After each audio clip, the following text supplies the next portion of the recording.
ஓம் நமோ நாராயணாய. அனைவருக்கும் வணக்கம். 2 நாள் பயணமாக திருமலை திருப்பதிக்கு இந்த முறை பேருந்தில் போயிருந்தேன். அதை பற்றி தான் டீட்டெயில்டாக பார்க்க போகிறோம். வீடியோவை ஸ்கிப் பண்ணாமல் முழுசாக பாருங்கள். திருமலை திருப்பதி கொடுத்த தகவல்களை உடனுக்குடனே தெரிஞ்சுக்க சாகி மாவுலாக் வாட்ஸ்அப் சேனலில் ஜாயின் பண்ணிக்கோங்க. டிஸ்கிரிப்ஷனில் லிங்க் இருக்கும். வியாழக்கிழமை மாலை 6:30 மணியை போல் அந்த ஏழுமலையானையும் என்னுடைய குலதெய்வமான குராயூர் ஸ்ரீ திருவேட்டை ஐயனாரையும் என்னுடைய இஷ்ட தெய்வமான எங்கள் ஊர் வத்தலகுண்டில் இருக்கக்கூடிய ஸ்ரீ சென்றாய பெருமாளையும் வணங்கி திருமலை பயணத்தை ஆரம்பித்தோம். இந்த முறை என்னுடைய கல்லூரி நண்பர் திரு யோகேஸ்வரன் அவர்களும் என் கூட வந்திருந்தார். எப்போவுமே ட்ரெயினில் தான் நான் திருப்பதி போகிறது வழக்கம். ஆனால் இந்த முறை ஏன் நம்ம பேருந்தை ட்ரை பண்ணக்கூடாது அப்படின்னு சொல்லிட்டு தான் கம்பத்திலிருந்து திருப்பதி போகக்கூடிய பேருந்தில் ஏறினேன். அதாவது இந்த பேருந்தானது கம்பம், தேனி, பெரியகுளம், வத்தலகுண்டு, திண்டுக்கல், கரூர், சேலம், வேலூர், சித்தூர், திருப்பதி காலையில் 7:30 மணிக்கு போயிடும். மாலை 5 மணிக்கு கம்பத்திலேருந்து எடுக்கிறாங்க. காலையில் ஒரு 7:30 மணிக்கெல்லாம் திருப்பதிக்கு போயிடுது. எங்கள் ஊரான வத்தலகுண்டுக்கு மாலை 6:35க்கு வர வேண்டிய பேருந்து டிராஃபிக்கெல்லாம் கடந்து இரவு 7:15க்கு தான் வந்தது. முன்னாடியே நாங்கள் டிக்கெட் புக் பண்ணி இருந்ததுனால எங்களுக்கு சீட்டுக்கு எந்த பிரச்சனையுமே இல்லை. இது செமி ஸ்லீப்பர் நான் ஏசி பஸ். ரொம்ப பிரச்சனை இருக்குன்னா சொல்ல முடியாது, ஓரளவுக்கு கம்ஃபர்டபுளாக தான் இருந்தது. நாங்கள் புக் பண்ணும் பொழுதே வேலூர் வரைக்கும் மட்டும்தான் புக் பண்ணோம். ஏன்னா வேலூர்லேருந்து திருப்பதிக்கு நிறைய பஸ் கிடைக்கும். வேலூரில் இறங்கி கொஞ்சம் ரெஃப்ரெஷ் பண்ணிக்கலான்னு சொல்லி தான் இந்த ஐடியா. திருப்பதிக்கு காலையில் 7:45க்கெல்லாம் போயிட்டோம். ஸ்ரீனிவாசமில் தான் ஏசி ரூம் புக் பண்ணியிருந்தோம். நாங்கள் போன பஸ்ஸும் எங்களை கரெக்டாக ஸ்ரீனிவாசம் முன்னாடியே இறக்கியும் விட்டுட்டாங்க. அது எங்களுக்கு கொஞ்சம் வசதியாக இருந்தது. இதுதான் நாங்கள் தங்கி இருந்த ஏசி ரூம். 400 ரூபாய் ரூம். இது ஆன்லைன்லேயே புக் பண்ணியிருந்தோம். இதை பற்றி தனி விலாகாக நம்ம சாகிமா விலாக் சேனலில் கொடுக்குறேன். பஸ்ஸில் வந்தது கொஞ்சம் அலுப்பாக தானே இருக்கும். அதனால் ரூம்லேயே செத்த நேரம் ரெஸ்ட் எடுத்துகிட்டு அப்புறமா தான் நாங்கள் பஸ் பிடிச்சி திருமலைக்கு போனோம். கீழே பேக் செக்கிங்லாம் பண்ணாங்க. பெரிய அளவில் இந்த பாட்டில்ஸ்லாம் தூக்கி போடுறது இல்லை. கூட்டம் கொஞ்சம் மத்தியமமாக தான் இருந்தது. அதுவும் நாங்கள் போனது கரெக்டாக புரட்டாசி மாதம் ஒரு வெள்ளிக்கிழமை. திருமலையில் எங்களை பாலாஜி பஸ் ஸ்டாண்டில் தான் இறக்கி விட்டாங்க. அது எனக்கு ரொம்ப நல்லதாகவே போச்சு. ஏன்னா ஆப்போசிட்டில் மாதவமில் இருக்கக்கூடிய பாலகங்கம்மா கோவிலில் போய் தரிசனம் பண்ணணும். இந்த பயணத்தோட ஒரு முக்கியமான நோக்கம் என்னென்னா, புதுசாக கட்டியிருக்கிற இந்த PAC 5 லாக்கர் பற்றி ஒரு வீடியோ விளாக் நம்ம சேனல் சப்ஸ்கிரைபர்ஸ்க்கு கொடுக்கணுங்கிறது தான். ஸோ அதனால் ஒரு அரை மணி நேரம் 3/4 மணி நேரம் ஸ்பெண்ட் பண்ணி நிறைய வீடியோஸ் இங்கே எடுத்தேன். இந்த PAC 5 லாக்கர் பற்றின தனி வீடியோ நம்ம சாகிமா விலாக் சேனலில் விரைவில் வந்துடும். சும்மா சொல்லக்கூடாதுங்க, செம்மையாக அருமையாக கட்டியிருக்கிறாங்க. பார்க்குறதுக்கு அவ்வளோ ரம்யமாக இருக்குது. எல்லா வசதிகளும் கொடுத்து ரொம்ப நல்லாவே நீட்டாக கட்டியிருக்கிறாங்க.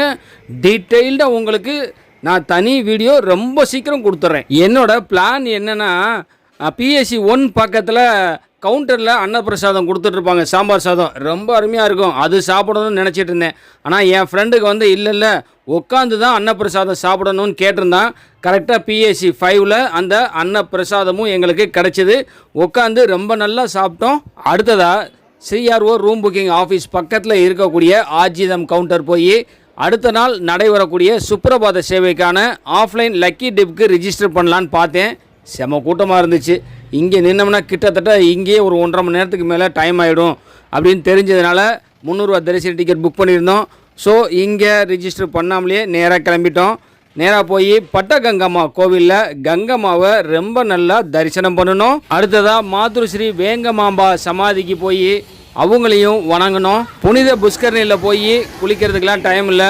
ஸோ தண்ணீரை மட்டும் எடுத்து தலையில் தெளிச்சிட்டு வராக சுவாமியும் வணங்கணும். மாலை 4:30-5 மணியை போல் 300 ரூபா தரிசன கியூவில் போய் ஜாயின் பண்ணிக்கிட்டோம். அந்த கேரேஜ்லேயே எங்களை கிட்டத்தட்ட ஒரு 2.5 மணி நேரத்துக்கு மேலே உட்கார வச்சிட்டாங்கன்னா பார்த்துக்கோங்க. அப்புறம் ரிலீஸ் பண்ண பின்னாடி ஒரு 1.5 மணி நேரத்தில் 1 மணி நேரத்தில் நாங்கள் சுவாமி தரிசனம் ரொம்ப அருமையாக பண்ணணும். நல்ல தரிசனம் கிடச்சிது அன்னைக்கு. நான் போகும்போது எப்போவுமே சென்ட்ரு கியூவில் தான் போவேன். மூலவர் தரிசனம் பார்க்கும் பொழுது 3 கியூ லைனாக உள்ளே பிரித்து விடுவாங்க. அதில் நான் எப்போவுமே சென்ட்ரல் லைனை தான் ப்ரிஃபர் பண்ணுவேன். ஏன்னா அங்கே தான் நம்மளை தள்ளி விடுறதுக்கு ஆளுங்க இருக்க மாட்டாங்க.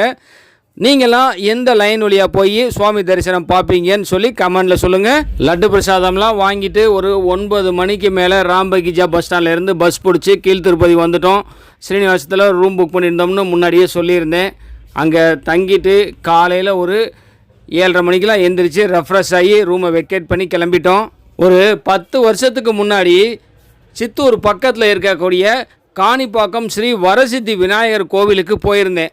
அதுக்கப்புறம் அடிக்கடி நினைப்பேன், ஆனால் திருப்பதி பயணத்தப்போ அந்த காணிப்பாக்கம் போகிறது என்னமோ அமையாமலே இருந்தது.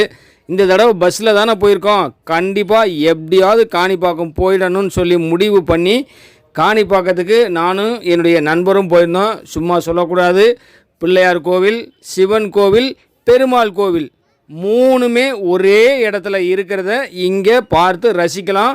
இந்த காணிப்பாக்கம் பற்றி நிறைய டீட்டெயில் உங்களோட ஷேர் பண்ண வேண்டியிருக்கு.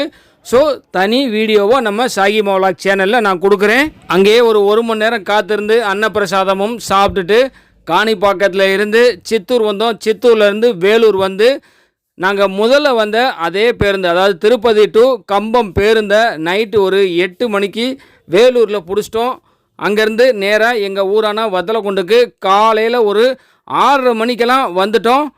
இந்த பயணம் மிகச் சிறப்பாக அமைஞ்சதுக்கு அந்த ஏழுமலையானுக்கும் என்னுடைய குலதெய்வமான குராயூர் ஸ்ரீ திருவேட்டை ஐயனாருக்கும் என்னுடைய இஷ்ட தெய்வமான எங்கள் ஊரில் இருக்கக்கூடிய ஸ்ரீ சென்றாய பெருமாளுக்கும் நன்றியை தெரிவிச்சுட்டு எங்களோட அன்றாட பணிகளை ஆரம்பிச்சிட்டோம். இந்த வீடியோ நிச்சயமாக உங்களுக்கு ஏதாவது ஒரு வகையில் பயனுள்ளதாக இருக்கும்னு சொல்லி நான் நம்புகிறேன். இந்த வீடியோ உங்களுக்கு பயனுள்ளதாக இருந்தால் லைக் பண்ணுங்கள், ஷேர் பண்ணுங்கள். நம்ம சாகி மவ்லாக் யூடியூப் சேனலை சப்ஸ்கிரைப் பண்ணி பக்கத்தில் இருக்கிற பெல் ஐக்கானை ப்ரெஸ் பண்ணி வச்சுக்கிட்டிங்கன்னா நான் போடுற ஒவ்வொரு வீடியோவும் உங்களுக்கு நோட்டிஃபிகேஷன்லேயே வந்துடும்.